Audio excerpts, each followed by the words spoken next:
Pain.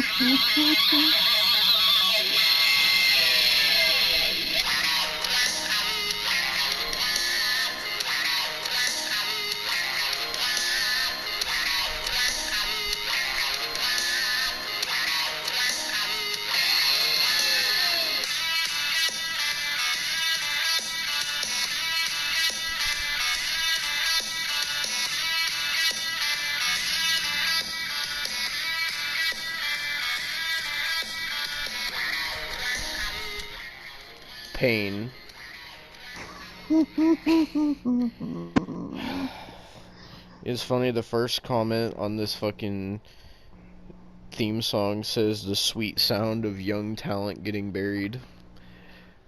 Oh, that's what we have to look forward to. Now you might be wondering, why are we playing Hulk Hogan's theme song for TNA? Well, so, welcome to TNA 2010. This is the inaugural episode, January 4th, 2010. Fuck my life. This was so bad. This is one of the worst fucking shows I've ever fucking watched, dude. Now, if you're gonna ask why we watched TNA 2010, now that's a great question because it is now alongside our WCW 2000. We're gonna have another ongoing series called TNA 2010 because this is by far. Devon was in so much pain, but this is by far the hardest I've laughed in a while, bro. I was crying. But even with that, even you have to admit, this has got to be one of the most cursed shows you've ever fucking seen. Oh, it was. This was a new level of cursed. This is like WCW 2000 on steroids. Yes. Bro. And you might be wondering, why Hulk Hogan? Oh, because this show was Hulk Hogan's debut as the new general manager of TNA. And from what Austin told me, this show was being run by not just Hulk Hogan, but Eric Bischoff, Vince Russo, Jim Cornette, apparently Dixie Carter, apparently fucking Jeff Jarrett as well. All these fucking people. Dixie Carter had no say, really, truly. She just owned the company. And fucking Jeff Jarrett kind of just had no say as well. He just also owned the company. He wasn't part of the creative team.